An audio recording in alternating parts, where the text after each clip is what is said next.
Welcome to the Talent Equation Podcast.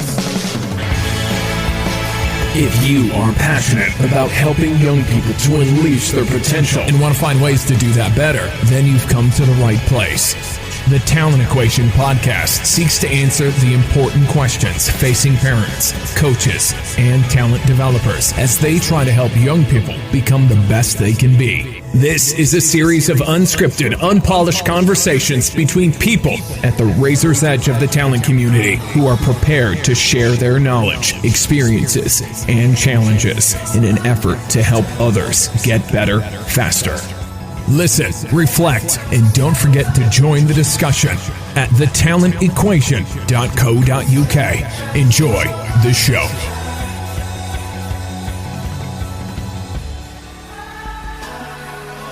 So, bright and early for me, late afternoon for him. I'm joined by Shane Pill. Shane, welcome to the Talent Equation. Thank you for having me on. It's a long time coming. I know we've probably had a couple of false starts over the time because, we've sort of been on each other's radar and back and forward on Twitter and various things like that. So the fact that we could actually make this one work, I'm really pleased to do. Wonder if you, as a starting point, as is customary on the show, probably the only aspect of format that the show actually has, is just your backstory, really, kind of like, what you do now, but what led you to it. That's always kind of an interesting starting point. Yeah, so I'll start at the end and work backwards. So now I'm an associate professor in physical education and sport at Flinders University, working in the Education, Psychology and Social Work College. I'm the team leader for physical education, health education and sport programs. So I provide the academic leadership of those programs. I'm an accidental academic. My pathway to becoming an academic was I was trying to exit a pathway towards principalship. I had been 4 years as a substantive assistant principal, 3 of which had been served as a deputy principal, and had a contract for another 12 months to be an acting deputy principal in the school I was in. And that next contract gave me pause to reflect that I didn't go into teaching to be in an office all day. It's not what brings me joy. It's not how I wanted to have a professional career. It was terrific to be able to explore what it meant to provide school leadership and the complexity of moving from managing a team, because I'd been a head of department for a number of years, to having that higher level organisational responsibility as well as educational leadership role. But I found myself in an office, and that wasn't bringing the joy that I was seeking in life. And so I was looking to get back into the classroom and hopefully back into a health and physical education head of department role to provide the educational leadership in the discipline that I enjoyed, rather than the broader organisational and management leadership that comes with a deputy principal and principal pathway. And my wife saw a job advertised at Flinders University. She said, "Why don't you have a go at that?" I said, "I'm never going to get that. I'm a teacher. They want researchers." She said, No. It says Masters of Education required, PhD preferred but not necessary. So I thought, well, it'll be a good experience and find out what working in that area is like. So I went for the interview. I was later told I was the only non-PhD interviewed for the role, and they must have seen something and heard something they liked, because they offered me the position. So I jumped out of, after 18 years of working in schools, I jumped out and took 2 years leave without pay to explore what it meant to be a teacher in the tertiary setting. And 12 years later, I'm still here.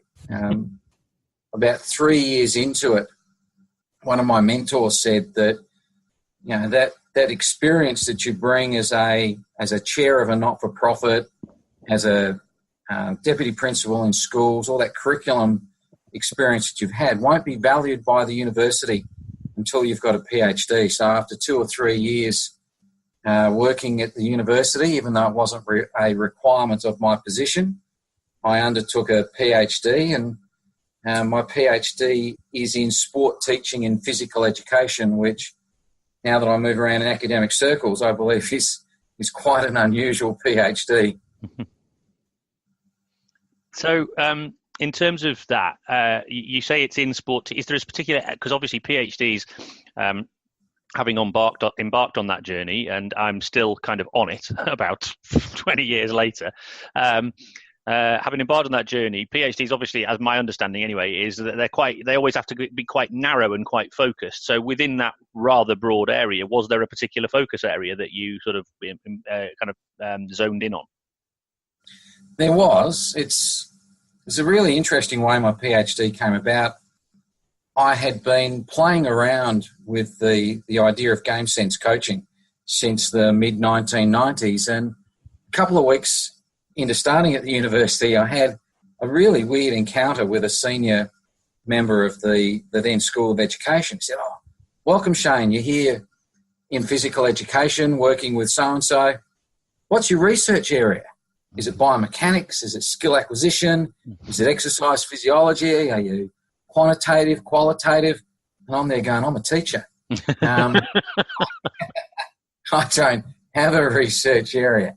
How do I answer this question?" I said, I reckon it's pedagogy. I'm interested in pedagogy. I'm interested in how to teach things."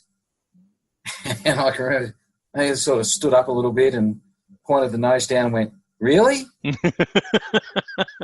I thought, I'm in a school of education. How can an interest in pedagogy attract a response of, "Really?" And I soon found out that as I moved around physical education and sports settings in academia in this country, there were very few people who, when they were asked what their research area was, would say pedagogy. Maybe it's because I had 18 years as a teacher beforehand and I'm interested in how to package things for people to learn. It just seemed a natural fit for me that pedagogy would be the area that I'm interested in. So I've pretty much stayed within that type of research since I started at Flinders. Things that are of pedagogical interest or are of a pedagogical nature. I have to say, there's a part of me that is I don't know. There's part of me that's kind of smiling because it's fascinating that that's the kind of response you get, but I'm not entirely surprised. I've actually just come back from holiday and I went on holiday with two other families. Three of the people who were on holiday were teachers, so you can imagine, over some sort of relatively cheap French wine, conversations in the evening about education. And the other one is actually works for one of the national sports agencies responsible for looking at physical education and in schools and how we can get more and higher quality physical education in schools. And some of the discussions we had centered around pedagogy, obviously with my background as well. And it fascinates me how, and I didn't sort of realize this and fully appreciate it, particularly in the education world, how kind of pedagogical improvement and a desire and a strive for pedagogical improvement doesn't really it's not really that high on the radar within the teaching community. Now, that might be an overgeneralization. I imagine there are pockets of this happening in different parts of the world, but is your experience something similar in the research that you've done, or would you say that's something that's changing and improving? I mean, it almost feels to me like the sports coaching space, there's much more of a focus on pedagogical improvement than there is perhaps in that more formal education space. I don't know why, and again, I could be wrong. So I'd just be interested to get your thoughts on that. Maybe it's the difference between an Australian context and other contexts, but throughout my teaching career, there was always a narrative around pedagogical improvement and thinking about the different types of learners in terms of the resources, both social, personal in terms of how they interact with the world because of their own limitations as human beings, whether they be cognitive or physical. But there was always discussions around pedagogical improvements to enhance student learning achievement. So maybe that's different from other countries, but right from when I started teaching in the 1980s, pedagogical improvement and developing yourself as a pedagogue has been a strong conversation in Australia for as long as I can remember, certainly from the start of my teaching career in the mid-1980s. And that's that's a background story. So my PhD is not the gold star PhD that you would do if you had time and our opportunity to think about what is it you really want to do to make a mark on the world. I chose my PhD as one I knew I could finish quickly. And there's probably thousands of people doing PhDs out there thinking, if only I'd done that. So, I didn't need a PhD to get a job in a university because I was already there. Yeah. I needed a PhD in order to move through the levels at the university and have a more sophisticated and diverse career than if I didn't have a PhD. So I was working full time, and there was an element of self-study and also contextual study. So before I came into teacher education, Australia had been through an era of pedagogical enhancement through the lens of multiliteracy theory. And so coming into Flinders University, multiliteracy theory was a lot of the PD I'd just been looking at. And a colleague of mine said, you keep talking about wanting to do a PhD roughly around game sense, TGFU ideas in physical education, because at that stage in the mid-2000s, the idea of a game sense or TGFU, a tactical model, whatever your narrative is, wasn't strong in Australian physical education. It was almost like a subculture. And I'd been playing around with those ideas of being game-based more broadly in my teaching and my coaching at that stage for over a decade. And it started to get some recognition and be asked to do some professional development and lead sessions both for teachers and coaches on that. So it was in that area that I wanted to do my study, but I wanted to be able to finish it quickly so I could apply for promotion. Right. So there was an element of looking at the idea of the game sense approach when my colleague said to me, well, what you do is not really game sense. You do this, this, and this. You need to call it something else. And another colleague of mine said, well, a lot of people interpret the game sense approach as just play games, but you don't. You have a much more pragmatic conversation around what the game sense approach is, game-based pedagogy is to most people. So you need to call what you do something else.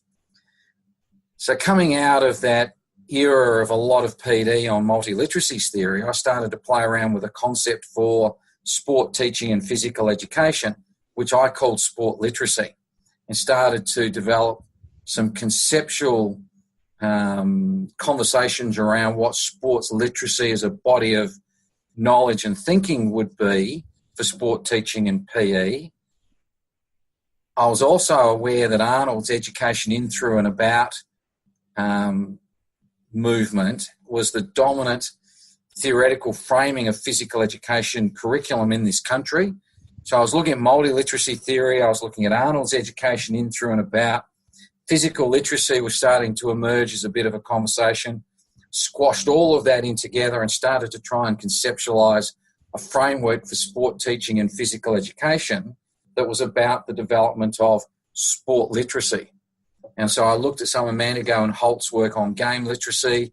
I looked at some of the work in the 70s on movement literacy. Of course, Whitehead's work on physical literacy was there. And as sport teaching was the dominant practice form in Australian physical education, I thought, well, we need to nuance all those conversations towards sport, because sport has such a prominent place in Australian primary and secondary physical education. You've something you said there that I think probably warrants further exploration was you mentioned Arnold's in, through and about. That's not necessarily a model that many people might be that familiar with. Can you just expand on that for me a bit? Yeah, so Arnold's work came loosely out of the new physical education movement of the 1950s and 1960s, which sought to put the red underline, if you like, underneath the education rather than the physical. So physical was the tool, but because of the context, school, it was an educative endeavour. So what did it mean for physical education to be about an educative endeavour rather than promoting step counts and heart rates and physical activity under the control of an instructor.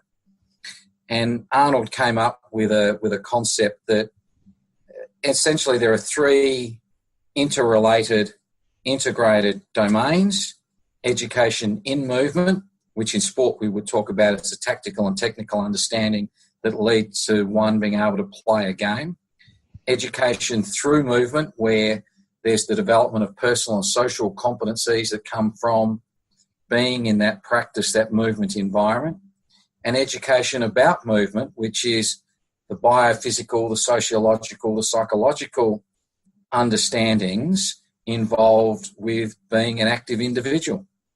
Yeah. Most physical education tends to be in the education in movement, the tactical, technical skill development. And in an Arnoldian conceptualisation, that wouldn't be enough to say that you are doing physical education, because you are not educating the whole person, you're only educating part of the person, and his three dimensions created a holistic or a whole of person approach to what it meant to be physically educated. Yeah, fantastic. And I think that's an interesting dynamic as well, isn't it? Because I think often you hear a lot about, I think particularly in a coaching space that I operate in, heard a lot about supporting individuals, if you like, John O'Sullivan talks, beyond the X's and O's and that kind of stuff. So it's that wider thing. And I think that's an interesting thing, because I think a lot of people are bought into that idea.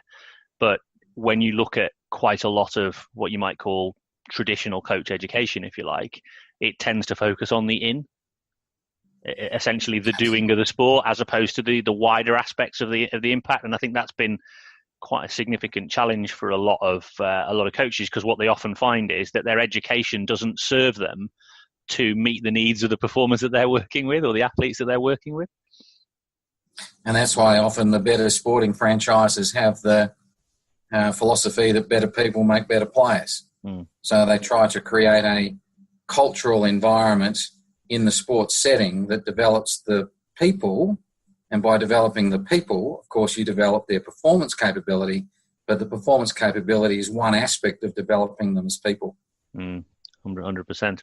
So I think there's a couple of things I just want to explore. So when you mentioned the kind of game sense stroke TGFU, I mean, I know that, interestingly, I think there's a lot of people who have heard of, for example, game sense. And I know game sense kind of took hold within Australia, several years ago, like you say, probably going back 15, 20 years ago, and was almost like the kind of dominant methodology adopted by the Australian Institute, if I'm correct, or at least the kind of sports commission were definitely saying this is our approach to coaching. And I think there is a conception, certainly from this side of the world, if you like, that kind of Australia, New Zealand to a certain extent have been very kind of rooted in the game sense methodology for a long time. But when I speak to people, such as the likes of Uppy or Ian Renshaw, people like that, that isn't necessarily the case, in the sense that it isn't quite as embedded as people think. Am I correct in that assumption, or what's your take? I think the assumption is correct. The game sense approach has been the pedagogical foundation of at least the documentation of Australian sports since 1995, 1996, and remains so. The current sporting schools program states that it's underpinned by the Playing for Life philosophy of Australian sport, which is founded on the game sense approach. But since probably the early 2000s, there haven't been a lot of pedagogical champions of the game sense approach. It has been there in the literature. So if you go to a level 1 coaching course, you'll get told about the game sense approach. Right. Or you might get told about game sense games, depending upon the degree of understanding of the person who wrote the course material and their philosophy. in the sport that I tend to do the most work with, which is Australian football, Australian football has had a strong emphasis on game sense coaching for about a decade or more. And there's a number of articles of coaches being interviewed talking about the change in practice from running off of lines and markers and very prescribed and ordered training to doing lots more match simulation and design of games, condition games for particular learning effects. I was at an AFL coaches conference a couple of years ago, and possibly the coach of his generation was telling the 400 or 500 people there, just got to get the kids to play more games. We're challenging time and space. We're developing understandings of time and space. That's what it's all about. They don't get that running off markers. Play games. 9-a-side, 6-a-side, 5-a-side, big grounds, small grounds, oval grounds, triangle grounds, rectangle grounds. Doesn't matter. Get them playing lots of games. Our kids don't have enough gameplay. So Australian football has had people like that championing a game-based approach. And if the coach of his generation is going around saying the kids have got to play more games, coaches have got to get their kids, and he's not just talking about unstructured play, he's talking about unstructured and what I call play with purpose, where the coaches deliberately design the game for a particular educational outcome. But having a coach who's doing that advocacy in that space means that in that code, Australian football, there's greater awareness of what the game sense approach is than in other sports where you don't have that champion of the idea at a high level going, well, it's obviously working at that level. Will it work for us? And so a lot of sports talk about using a game sense approach, but when you actually go and work with the coaches, they're actually doing more practice style pedagogy than they are a game sense approach. And I would argue that playing games in of itself, whether they be constraints-led games, conditioned games, play with purpose, whatever your semantics are to describe what you're doing, it's not the playing of games of itself that defines the game sense approach, because games have been used as a pedagogical tool for as long as people have been playing sport and having to practice to prepare for their sport. It's actually the change in role of the conversation the coach has with players that defines a game sense approach, so that it is defined by that culture of inquiry into what we're doing. It's defined by an environment of learning, what Robin Jones would call a sports coach's educator. That's the shift that coaches need to make if they're truly doing a game sense approach. Otherwise, they're doing a pedagogy of small-sided games, which was well explained by people like Horst Wine in the 70s, Eric Worthington, Alan Wade and others, coming out of the work that Loughborough was doing in the 1960s and 1970s in association football in particular, that really changed an understanding of what good coaching was. Now, they called it coaching for the principles of play, but essentially it was a small-sided games pedagogy that they were doing back in the late 60s and 1970s. It was revolutionary then. So playing small-sided games is not revolutionary now. Well, you're right, and in the sense that it's not new. However, interestingly enough, it is actually for several, certainly in the UK, for several sports, in terms of the way that they are embarking on a kind of remodel coach education, coach development approach.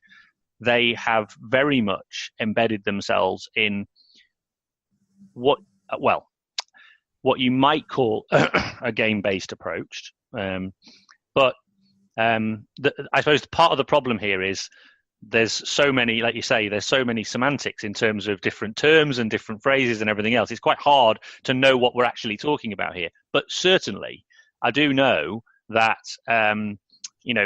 there's a very, very strong focus now on game appreciation and game understanding and I guess skill acquisition as sort of contextualized driven skill acquisition, I suppose, for want of a better phrase. And it is being, I think for many, actually, it is new. And one of the things that's really interesting for me is it's not new in the sense that it has been around a long time, and these ideas have been researched, and the community that are looking at game-driven, tactically driven, whatever it might be, approaches have been out there for quite some time. But it doesn't seem to have grabbed hold and become a kind of dominant narrative. Certainly my experiences haven't. So I still find myself questioning why that is the case, or at least, and I think your point about pedagogical champions is an absolutely critical one, because it does seem to me to be, somebody grabs hold of it in a kind of leadership position and that becomes the thing we do. But I know I've worked with coaches in rugby, for example, who pretty much are saying that they're just hunkering down, waiting for it all to blow over, and then they can get back to doing kind of what they really want to be doing, which is the kind of practice-based, more isolated stuff, which is where they're comfortable. They're almost like, it'll all blow over. It's just a fad. Why do you think it hasn't sort of taken hold? Sorry, long-winded way of getting to a question. No, it's a good question. And while I don't have any empirical evidence to support this, it's a gut feeling based on 30 years now working as a PE teacher and sports coach in community settings. It's because the so-called experts often position it as one or the other.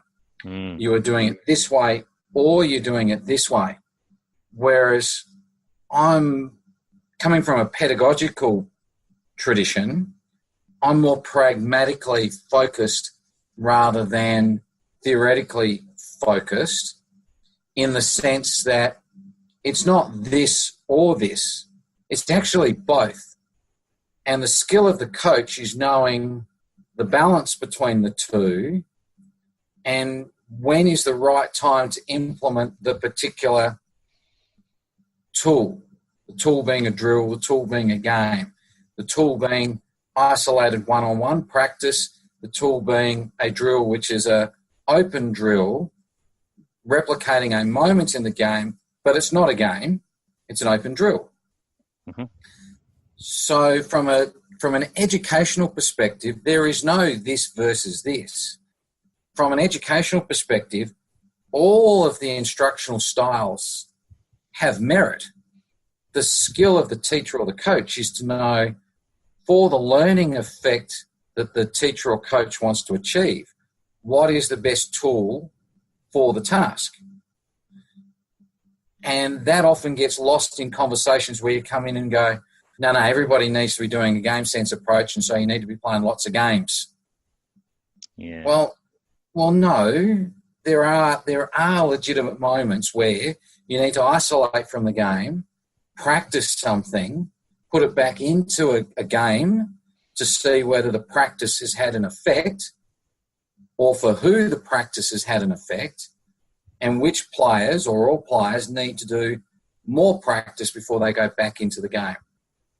There's what I consider a naive assumption that people will learn only through games, and yet I know in the sport that I do work with, it doesn't naturally occur that people will learn how to block and wedge in a contest to push their opponent under the ball so that they can get first breakaway from a contest. Those elements of your craft which can give you an edge don't come naturally. Some people will pick it up from mimicry and start to play around with the ideas in practice. But then those people that haven't picked up on what the athletes who are already blocking and wedging and pushing under the contest do to get that breakaway from the contest, that first breakaway, they need to be explicitly shown, because they won't pick it up implicitly, no matter how much time you give them. So saying it has to be done one way doesn't respect the fact that people process information at different rates, different abilities, based on where they are in their education, based on where they are in their ability to concentrate and focus.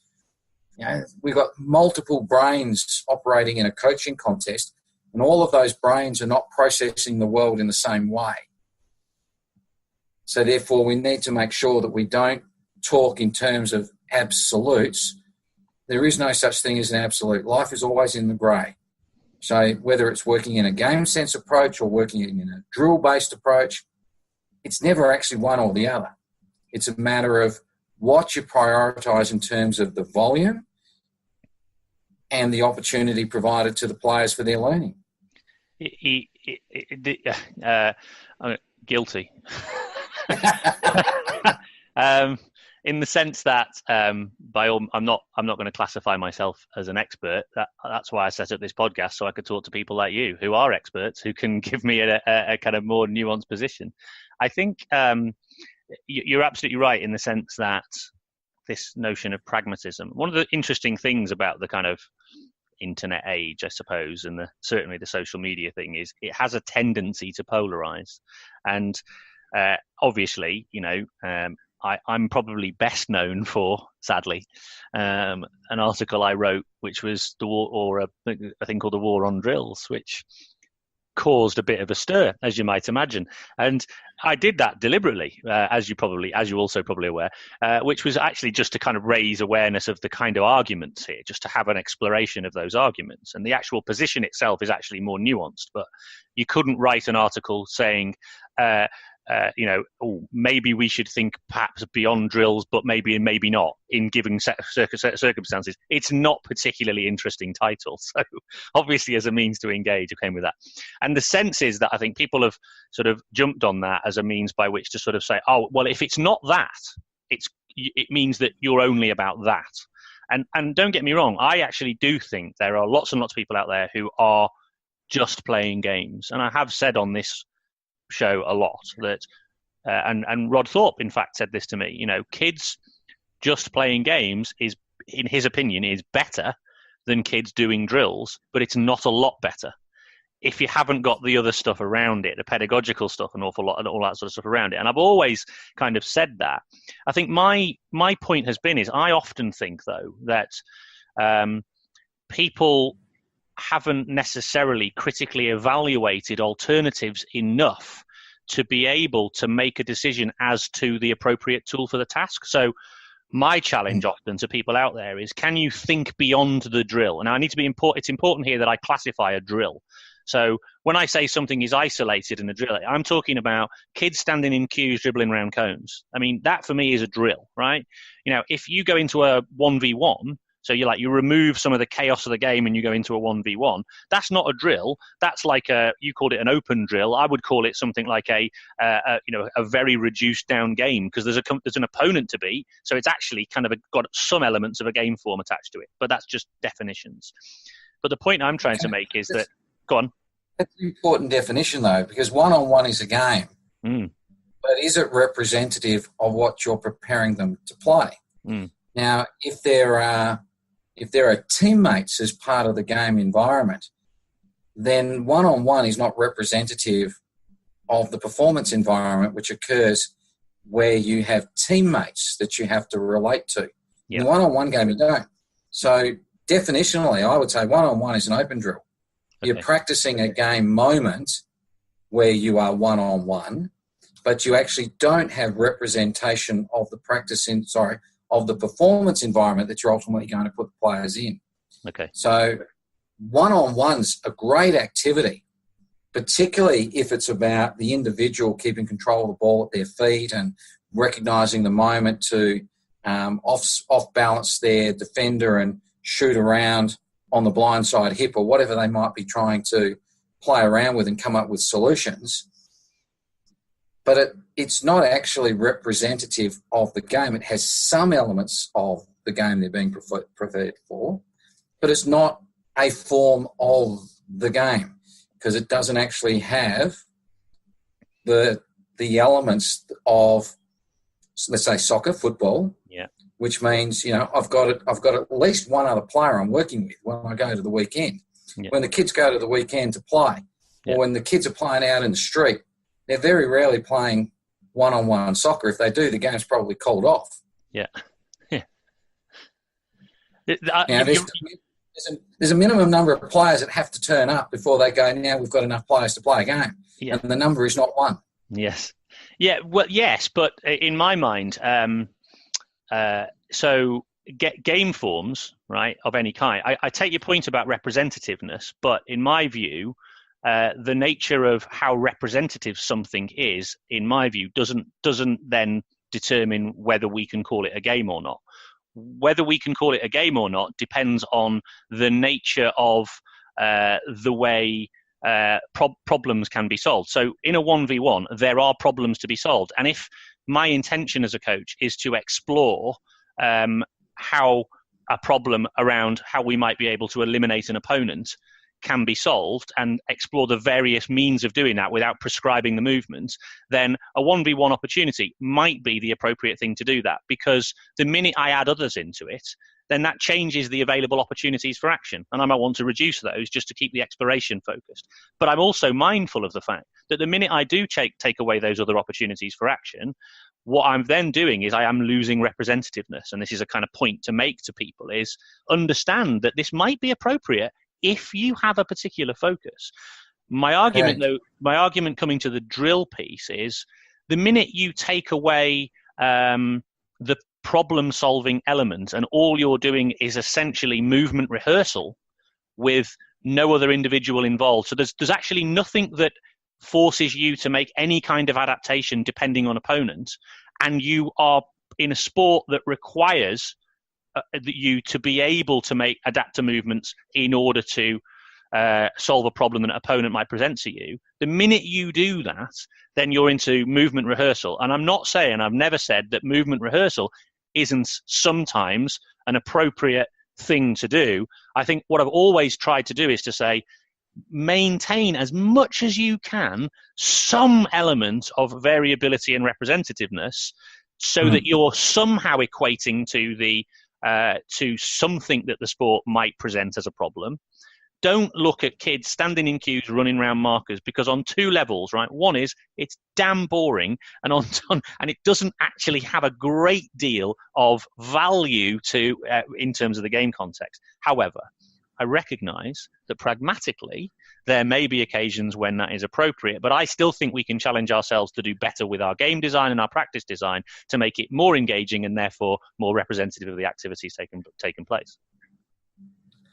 Thought for you. Mm-hmm. If that one-on-one game is freely chosen by the players with a challenge that they've negotiated, does it become a game?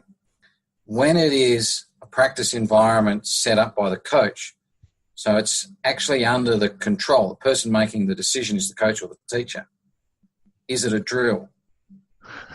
An open drill, but it's... So one of the distinctions between perhaps in that one-on-one environment between what is play in a game and what is a drill is who has control, who is making the decisions. So I guess I'm going now into educational psychology and thinking about Mostyn's spectrum of teaching approaches. Yeah. And from a spectrum of teaching approaches lens, what you've just described would be still considered command style or practice style, because the coach is the person making the decisions on the format for the performance. If it was freely chosen or negotiated even by the students, then they've moved beyond what Mostyn called the discovery threshold, either into guided, convergent or divergent discovery environments, which involve more play as a tool for exploration than if they're being put into situations which are decided by and paced by, to any degree of pacing. Coach decides when to start, when to stop. That's under the control of the coach, which are therefore not beyond the discovery threshold, and are so therefore still command and practice style examples. Yeah. You can hear cogs whirring.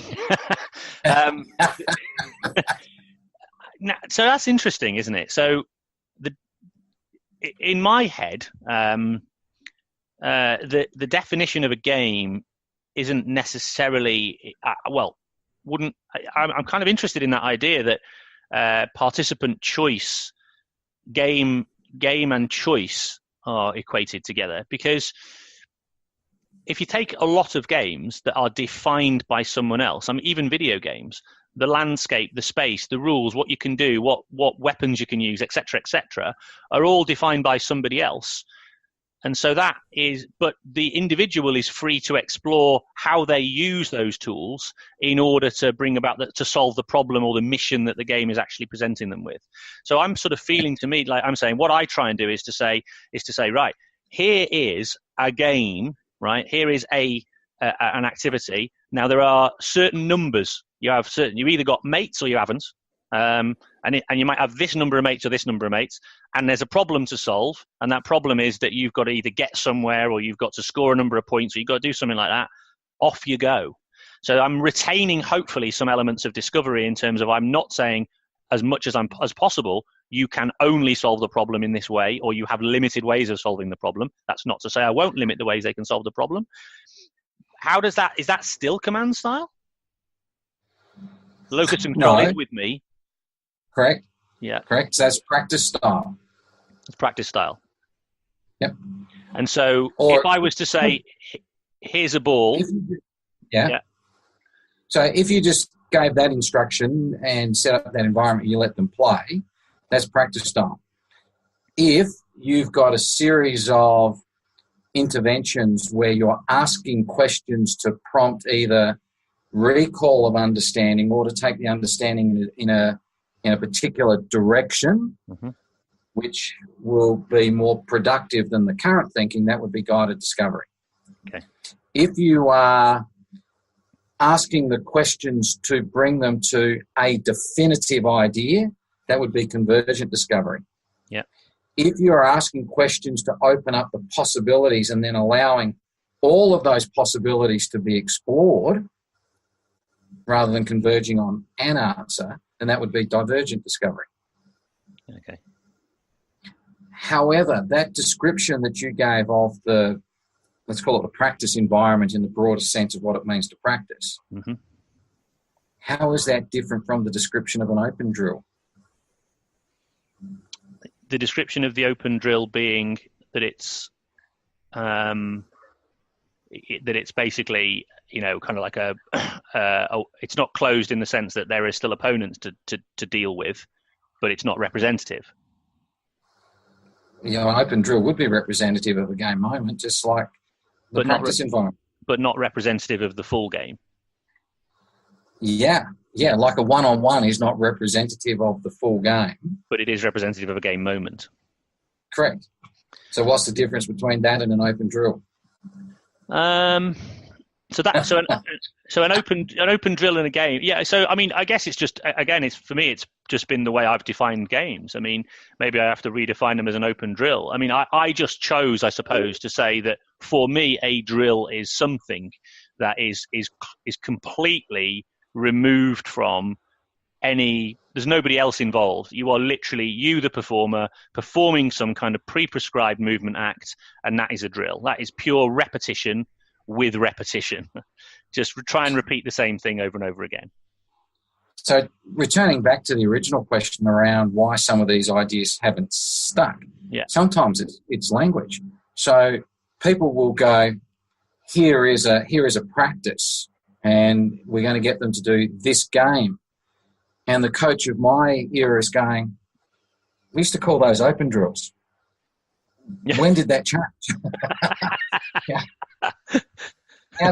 Or depending upon what literature you read, we used to call that a modified game. Now they're calling it something else. Or, hey, I was doing that 30 years ago. It was called a conditioned game. Yeah, and that's actually, but interestingly, that's important, isn't it? Because a lot of this vernacular either changes or is lost over time. Correct. So I have been quite deliberate, as much as I possibly can, to say, for me, a drill sits in this very, very small pocket at one end of a spectrum, but there's a whole world in between that goes right up to a full game. And I think what I see in the work I do as a coach developer is what people tend to use is something that is either, that's very isolated. They do something very isolated in order to do the, in inverted commas, skill bit. And then they take that and then they'll jump into something that's got huge amount of variability and chaos. Even a small-sided game has a huge amount of variability and chaos in comparison to what they were doing there. And the assumption is that what they were doing there is going to translate into that game. Now, the reality is often they don't even look for that. They just play the game, and there's no connection between the two. So my contention has often been, well, actually, the skill of this, the pedagogical approach to this for me is to find the practice form or the game form. Now I don't even know what I'm talking about. But anyway, practice form or game form that most meets the needs of what you're trying to do with this particular individual based on your intention. And often the default is to go to something really isolated because it's very controllable, it's very easy to do, it's very easy to see improvement within that, we can manage it. And I'm saying, well, do you have to go all the way over there? Or actually, can you keep some elements of variability and some elements of representativeness and still get the same outcome? Maybe not as quickly, but you get the same outcome. And you might get something with more depth that will then translate when you go back to your bigger chaos thing. And that's actually quite a nuanced position that it's very difficult, unless you're in a 4.5-hour workshop or something, to kind of articulate to people. So the question that I often ask the coach who gives that sort of information is, what informs your intention? Now, from an educational perspective, we would then go into constructivist theory and say, well, we actually need to understand our players. We actually need to understand them as learners. So we need to have done some evaluation of their skills, knowledge and understanding to give us a baseline from which to grow them as players and people. So that intention is actually informed from our understanding of their developmental needs. And I often ask coaches, why are you doing this? Oh, it's what the kids need. Which kids? How many of them? How do you know that? And this is stuff that, as a teacher, you often take for granted because you understand that learning is a change. In order to be able to make an assessment of whether change has occurred, you actually need to have some baseline data around where people were at the start in order to make a determination of whether improvement has occurred. But at the end of the coaching or teaching episode, whether it be a day, a week or months, the true measure of the learning is the retention after a space of not having had any of the practice, after not having any of the contact, because it's retention that actually demonstrates the change, not the performance at the end of the coaching or the end of the unit of work in a phys ed class.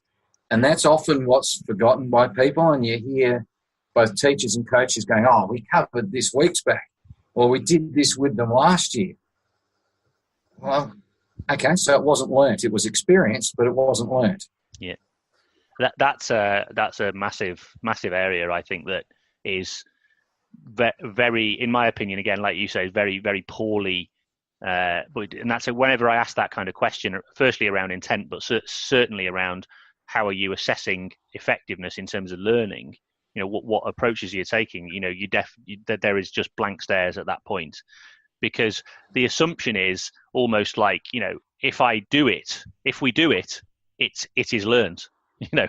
And that's why I always find it fascinating whenever you see coaches on the sidelines going berserk and going crazy and shouting instructions and this, that and the other. What they're basically doing is they're advertising the fact of the lack of learning that's taken place within their training sessions. Because in my view, one of the things that, you know, the game, the kind of full competition game, that's basically that's the exam, isn't it? That's where you can actually, that's the place where you as a coach assess, right, everything we've been doing, let's see how this embeds, let's see how it learns. So it should be a hugely observational moment. Now, I know obviously you're still trying to affect performance in that task, but for me, particularly in a kind of developmental context, the game is, right, we've been working on some stuff here for a little bit of time. Let's see how much of it we can now see is actually now happening within this group of individuals.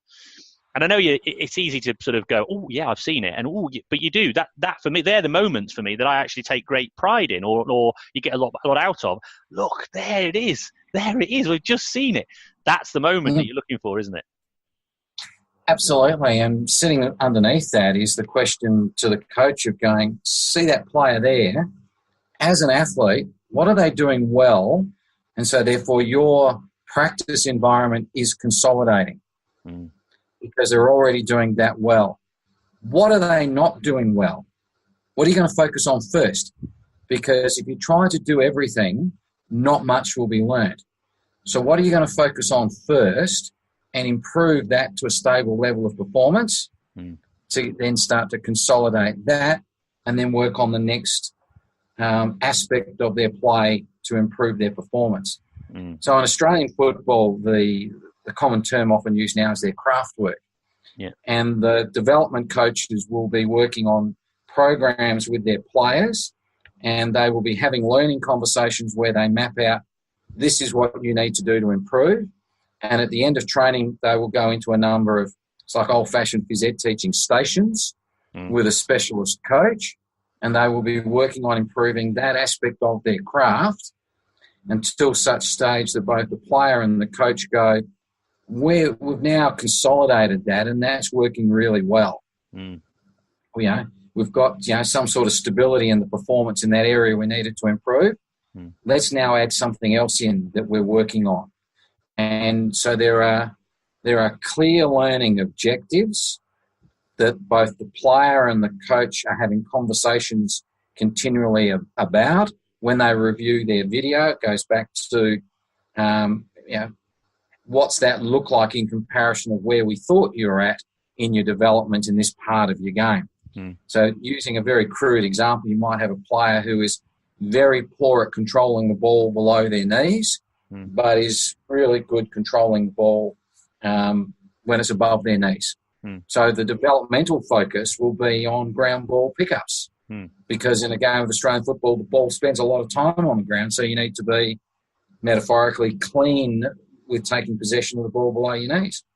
So they will be going into closed and open drills to work on that aspect of their craft, isolated out because it's not happening in the game. It hasn't developed over the last 10 or 15 years implicitly. It's like somehow by osmosis they'll become complete game players just by playing the game. Well, it hasn't happened. Here's a weakness. So we need to do something else other than play because all of this gameplay from age 5 to 18 when they're drafted, that 13 years of playing hasn't developed that aspect of the game. It's a gap in their play. So something else needs to be done in order to develop that gap so it becomes no longer a gap. Yeah.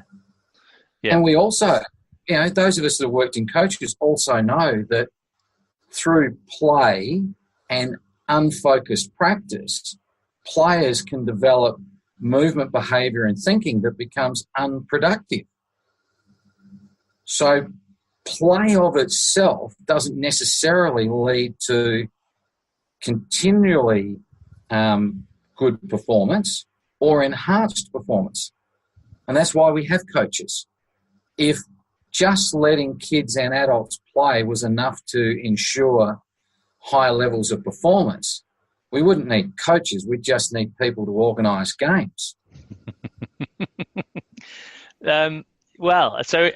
Interestingly, though, so I had a guy on the podcast last week, Ted Crichton from Joy of the People, and he, interestingly, is, I suppose, a kind of a real life case study over a period of time around that. And I don't think there's any doubt that what you've just said is absolutely correct because, like you say, I mean, we're not saying actually that somebody just experiencing some kind of game form can't develop certain movement competencies that will enable them to be really highly effective players, because over time that has happened. So we're not saying that's not going to happen, because it can. What we're saying is it's not necessarily true. You can't just take it as read. Let's get people playing lots of games. They will develop all the movement competencies required for them to be expert performers or high performers or whatever it might be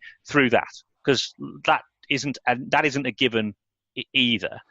But what I'm interested in, and I'd be interested to get your view on this, is I'm slightly concerned that with coaching, because we often come from a framework of saying there are movement patterns that are essential to this game, and unless you have those movement patterns, you can't perform it effectively, which by and large can often be true. We sometimes, though, we take away the opportunity for novelty. And so I'm always finding myself kind of fighting with this kind of dynamic around the idea of saying, do we want something that is actually more free and more exploratory? The byproduct of that could be novelty and individuals who develop movement patterns that are really quite unique and really quite unpredictable. Or do we say, well, actually, we've got to balance that off with, well, you need this, this, and this? And my view, I suppose, where I'm kind of coming down on this is, I would almost rather, certainly in the early stages, that we give as much freedom and opportunity for novelty to emerge as possible, and then we begin to start to refine as we get later. I actually think with some of the movement stuff is that we've spent a lot of time, certainly this country, with just taking football as an example, where we're just saying, right, here you go, here's the techniques, master the techniques at age 7, and then once you've mastered those techniques, you go, well, actually, where's the space for the novelty and the exploration? And I don't know if that, and therefore we end up with, good technically sound players, but we don't come up with anybody who's like that kind of world beater. So I don't know, just what are your thoughts on that? I agree with you entirely. And what you've described there is life in the grey, which I talked about before. It's not one or the other. Mm-hmm. And I guess I've come to a position of being aware of those that say this is the answer. Life is not that easy. Now, certainly in my own journey as a coach and what I see, coaching from the textbook, this is the way that you do it. While that might be biomechanically optimal, there is what some might call a bandwidth within that biomechanics that will be functionally effective and provide adaptability beyond that optimal technique, which gives the performer more range of movement solutions than if they only have that one optimal technique. Now, in something which is a highly stable and, dare I say, a closed performance environment like archery, that variability, that bandwidth is going to be extremely narrow. In something like Australian football that is played on the ground, in the air, hands and feet, body checking, tackling, above the ground, on the ground, that bandwidth of variability is going to be much greater. So how much flexibility and creativity comes down to one of those concepts you were talking about before, and that's game understanding. And the game appreciation that comes with an awareness of the confines, the boundaries of performance created by the rules that determine the performance context. So, again, it's not what you've just described perfectly. It's not one or the other. The mastery of the coach and indeed the physical education teacher is knowing what's right for the player to take them further on their developmental, if you're coming from skill acquisition, or learning if you're coming from education, that journey. The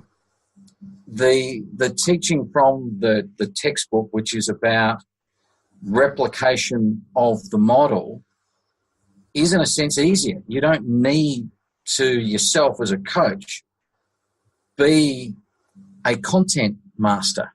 Yeah. You just need to be able to go to the textbook and understand the essential biomechanics of that and have a look, and does that picture there look like that picture there? If that picture there doesn't look like that picture there, we need to intervene so the pictures match up. Yeah. That's pretty easy coaching. Yeah. Yeah. That's pretty easy teaching. To actually understand the shape of the athlete in the moments that make a difference, which does come down to some biomechanical markers, that requires greater content knowledge, and then to be able to package a learning experience that takes the learner from where they are to a better performance space. That takes pedagogical mastery. Yes. So the great coaches, like the great teachers, become both content experts and pedagogical experts they don't become, in my experience, dogmatic about the way. Yeah. People who become dogmatic about the way, the model, the approach, are basically saying regardless of the performer, they all got to fit into the way.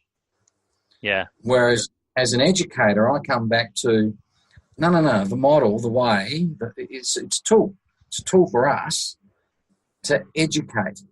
And there might be a variation in how we apply that tool for this group or this players, because it's about their needs, not the tool. Yeah.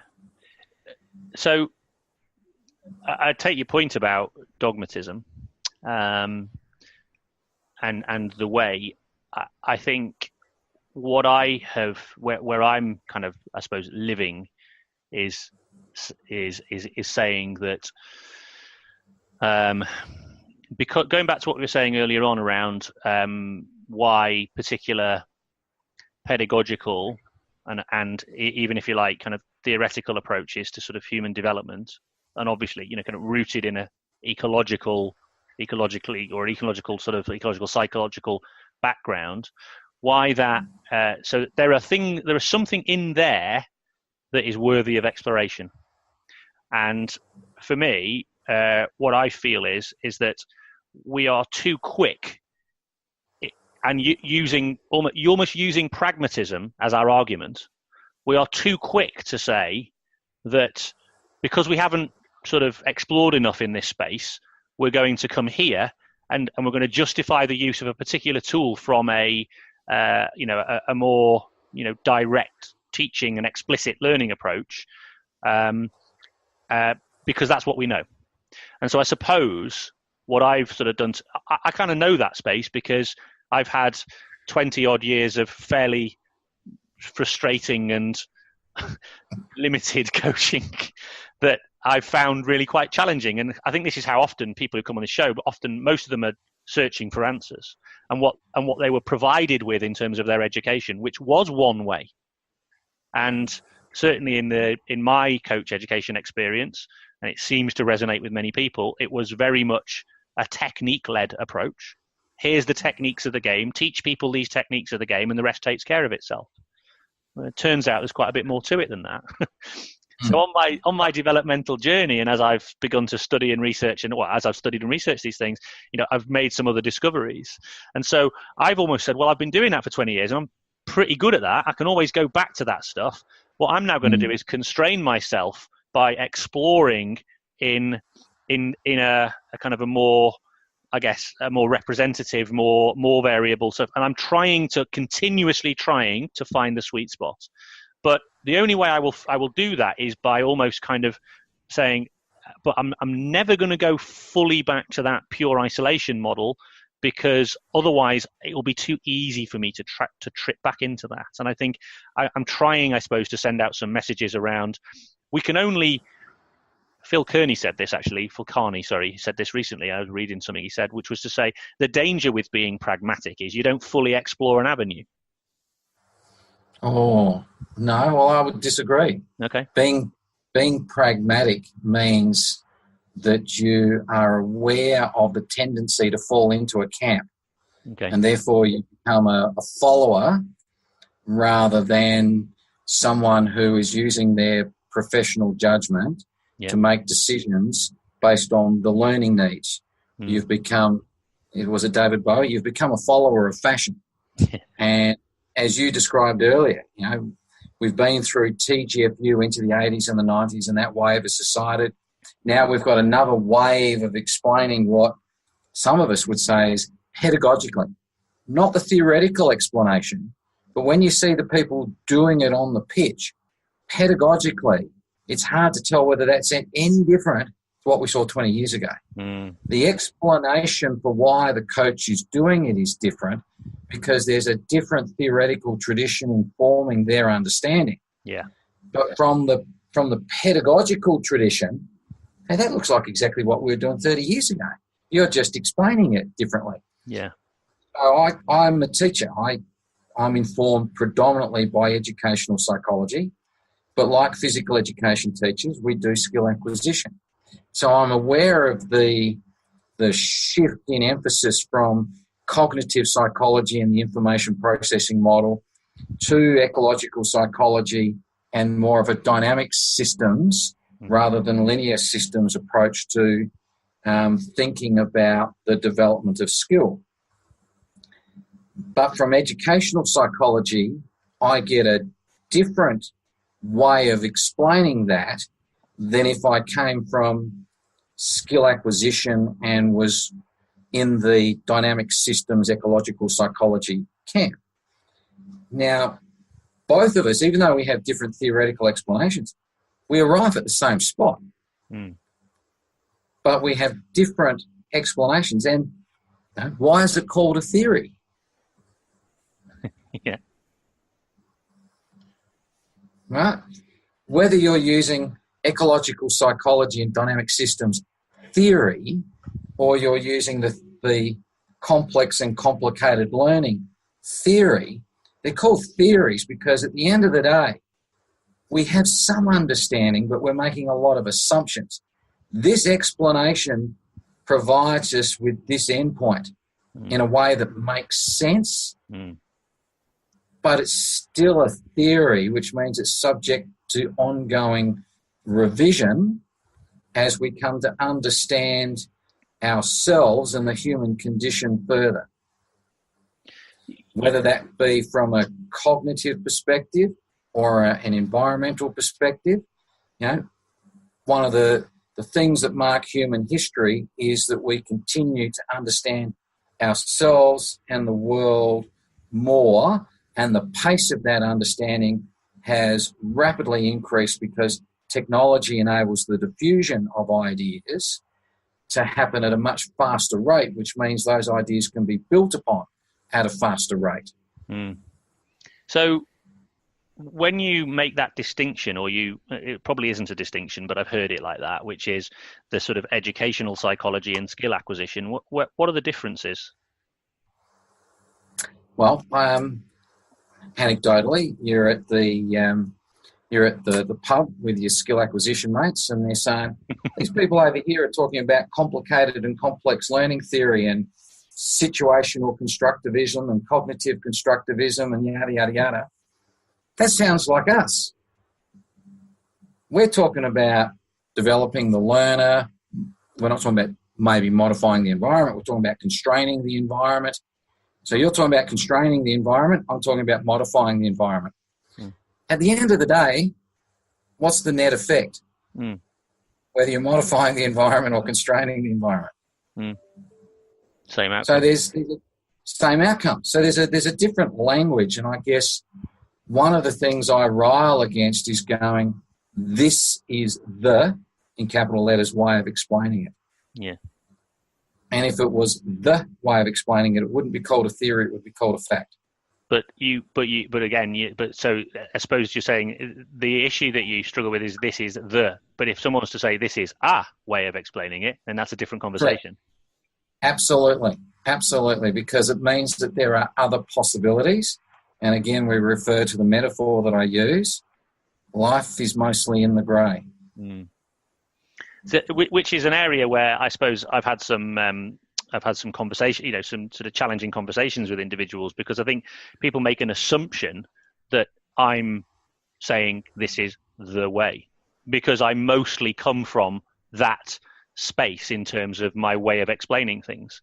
But I'm at pains to point out that I would never ever say this is the way. I just say this is a way in which I am able, at the moment anyway, certainly at the moment, to make sense of and explain means by which we can help human development. And I'm only saying this is a way because my experiences with an alternative were unsatisfactory, I suppose, or at least, and that might be down to my skill, as going from, a novice on a journey of development. It may just been I wasn't good enough at it.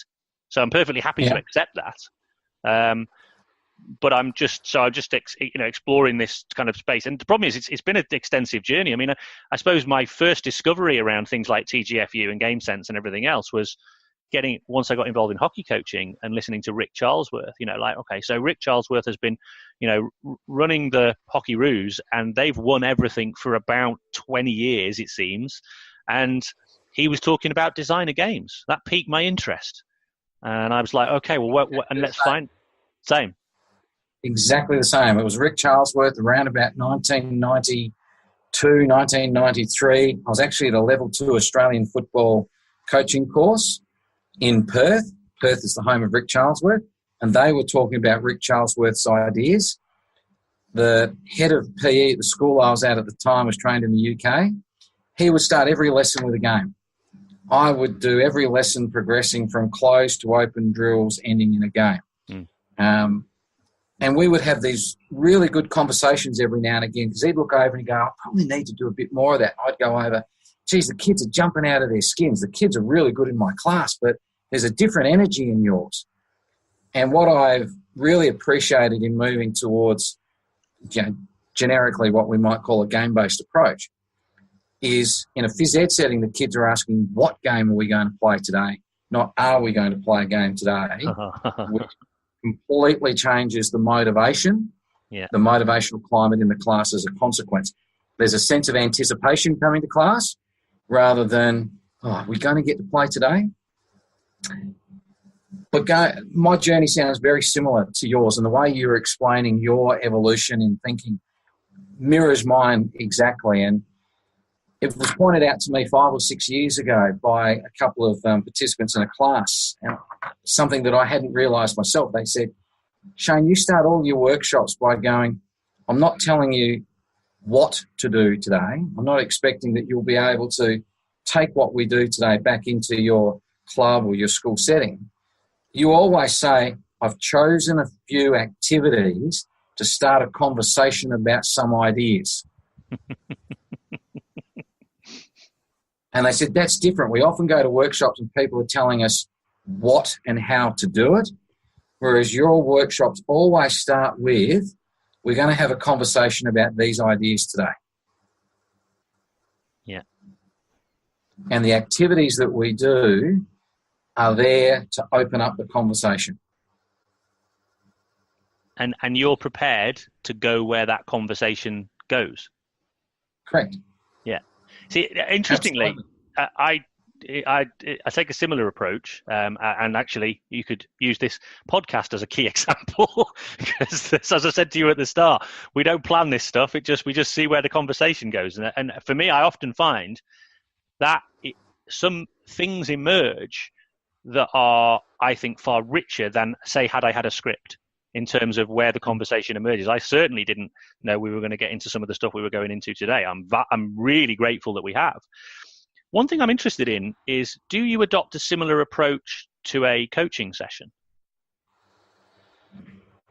Good question. That would depend on the players. That would depend on the level of competition. That would depend on whether it's at a school, and I've had a meeting with the students and they go, look, really, if we win, that's great, but we're just out here to have a kick with our mates, have a bit of fun, and so we don't want to take it too seriously.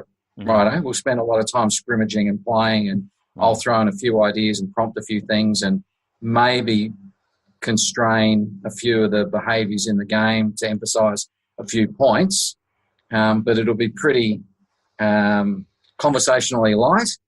Because that's what the players have told me is their interest. Working at a semi-professional state league club, generally what we're trying to do is decrease some of the cognitive complexity so the players can be on the same page.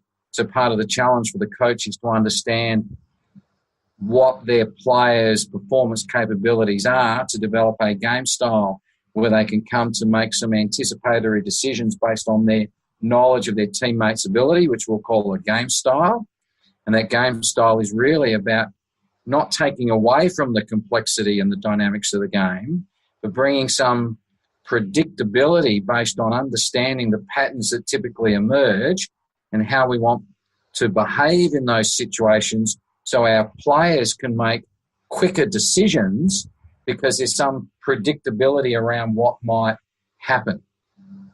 That's the way that, many invasion games have gone, because they say if we don't know what our teammate's going to do, that's great because the defence won't know, but there's no likelihood that we'll end up with the ball because we can't get into good position to receive it because we don't know what he's going to do. Yeah. And it frustrates the life out of a lot of people in the stands in Australian football when you see they can't get the kick to inside the corridor or to the free person, so they kick down the line. And the reason why they kick down the line is because that's a situation that can be controlled. And if you don't win the ball, you can isolate it in that spot, get a reset and try and win control again. So it's that understanding that the game has particular moments where we have the ball's in dispute and we've lost the ball. And it's about how are we going to disrupt the opposition in order to get that ball back again. So we don't want to kick the ball into the corridor and turn it over so they attack the goals unless it's open. So it's a risk and reward decision. If we decide the risk is not worth the reward, then we go to the alternatives. And our team knows that's what we're thinking and set up accordingly. Yeah. And it doesn't matter what invasion game you tend to watch at the elite level, that's what a lot of the training is. It's about bringing some level of predictability to what is inherently an unpredictable, or not unpredictable, an unstable dynamic environment. It's a really fascinating area for me. I mean, I think the reason I asked the question was talking about the way. I think a lot of coach education has often been about the way. Yeah. This is the way to coach. I mean, and what I'm thinking about, what makes me smile is that I describe it as flip charts on the sides of rugby pitches.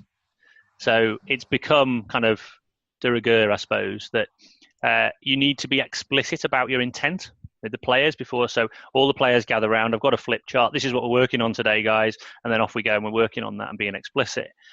On occasion, I've said, well, yeah, okay, being explicit about intent is useful because the players then have some kind of a reference point that they can use through the session. Hopefully they're giving that some consideration whilst they're playing. But on occasion, and in actual fact, sort of not, I wouldn't say more often than not, but certainly a good chunk of time, I'm quite keen not to give that away. And I actually almost want them to discover what it is we might be exploring in the session. And that might be my question, what is this game challenging you to do? What is the problem that we're trying to solve here in this game? And almost try and get them to collectively come to an understanding that there's an aspect of the game that we're exploring. And if I've been good enough in my game design or my practice design, then that will become more and more apparent to them, or more or less apparent, either by questions or by the way I'm constraining the environment and the learning environment, the laser focus. But I'm actually quite keen sometimes to see, because I feel like that can often be quite a strong learning moment for the individuals when they kind of make that discovery that, right, this is the area of focus. So I'm not always but my point being is that I do think sometimes it's worth being explicit, sometimes it's not. But I feel like often in coach education, coaches are presented with, this is what you must do because this is what we have decided is good coaching. But both of those situations can be explicit, because what's explicit needs to be the learning intention. Yeah. In the first one, the learning intention is controlled by the coach, and the coach is really clear what the learning intention is. Yeah. And their clarity is around, this is the concept. This is what I want you to learn today. Everything that we're doing is going to reinforce that learning, open it up, provide repetition of the concept. In the second one, you can still be explicit on the learning intention. So sometimes people think being explicit is telling them what we're going to do. So it's giving them the answer before we start. Yeah. But being explicit is also about being absolutely clear about why we are doing what we are doing. And so therefore, coming from the educational psychology, being explicit about why we are doing what we are doing today means that for many of the learners, there will be greater buy-in because while things are happening, they're not wondering, why are we doing this? So you've provided them with an opportunity for a sense-making hook at the start that doesn't distract them from the question, what is this about? Why are we doing this? You've answered that question right up front. Now, not every player will want to know. There'll be some players who don't care why we're doing it today. Just let me at it. But there'll be other players who will not be able to get the learning from the situation unless they have clarity around why are we doing this. Yeah. And that's why the mixed approach is important, isn't it? Because for some, they're going to love that exploratory moment. Others, it's like, I don't want to even start before I know what I'm involved in. Correct. But you can say the purpose of today is to provide an opportunity for you to explore and come up with answers. Hey, I've just been explicit. Yes. Okay. Got it. Yeah. Okay. So you've at least given the purpose without giving away what it is, the actual what the activity is intended to do from a game context basis. Correct. And purpose is a word that I often use a lot. And again, that would be because I'm informed from educational theory and reading that the teacher, whether they be the coach or the PE teacher, they need to be clear about why they're doing what they're doing. So they come in with a purpose. And explicit teaching would say you've got to bring your students into that conversation. Now, part of the design of the conversation is knowing how you want to frame it to deliver on your purpose. And what you've described is two different framings because there are different purposes. Yes. Yes, exactly. But being clear on your purpose is the key thing, this intentionality piece, which is often the bit that's missing.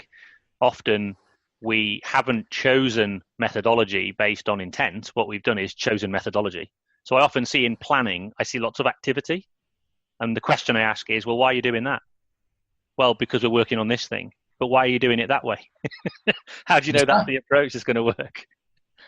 Or even seeing behind that, why are you working on that? Yeah, exactly. That's a good question as well. Yeah, why are you working on that? Exactly. Oh, because Bob down the road, it was a good thing to do. Yeah, or I saw someone else doing it. Yeah, or I saw it on YouTube. Shane, look, I am annoyed at myself that I'm going to get cut off on time. I can hear breakfast bowls banging around in the next room, which means that there are young people getting ready to go off to sports camp because it's summer holidays and they all need to go off to that because I've got to go to work and they've got to do that. So I sadly I can't carry on the conversation as much as I would love to. I'm hoping though that, having taken a while to get this one off the ground, that you'd be amenable in a couple of months' time, maybe, to come back and to revisit some of these concepts and maybe just take the thinking and discussion even further. Because I know I'm going to get people following up to me going, "Get him back on! We need to explore this in more detail." So obviously, I've got to serve my audience in that respect. Oh, that would be nice if that happens, but. Just having the opportunity to talk has been wonderful. Obviously, I've followed your podcast and the work that you do, and both admire and appreciate the opportunity that you provide for the conversations as a medium of learning.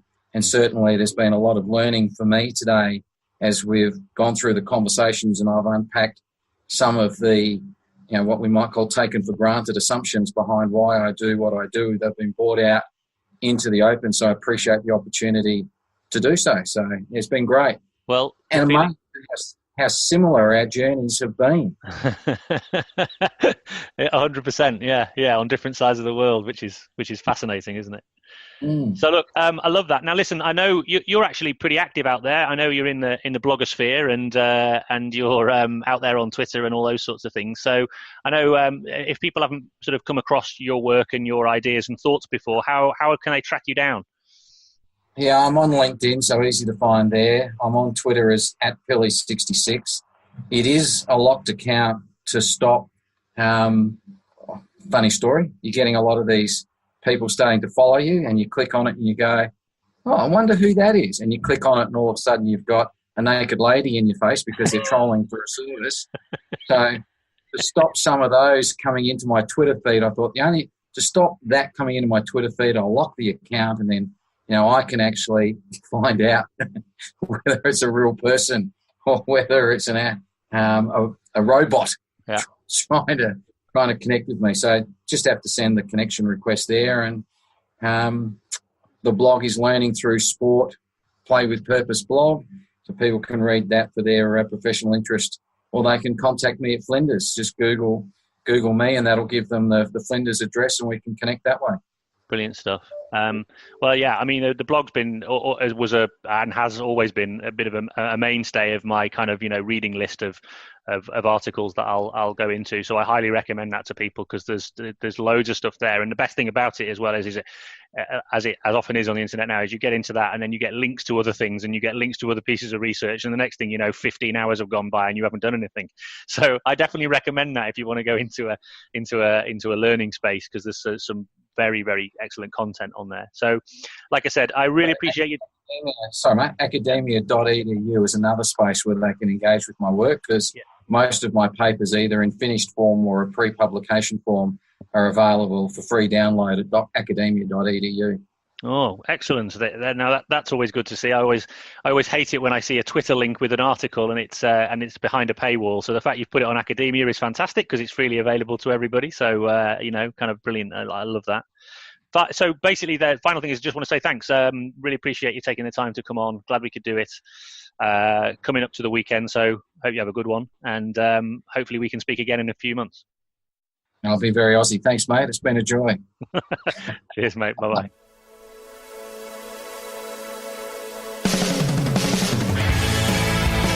Thanks for listening to the Talent Equation podcast. If you like the show, then please consider supporting it by leaving a review on your favorite podcast player, telling your friends about it, or even becoming a hero and show your appreciation by becoming a patron. Just head over to thetalentequation.co.uk and click on the Becoming a Patron button at the top of the page.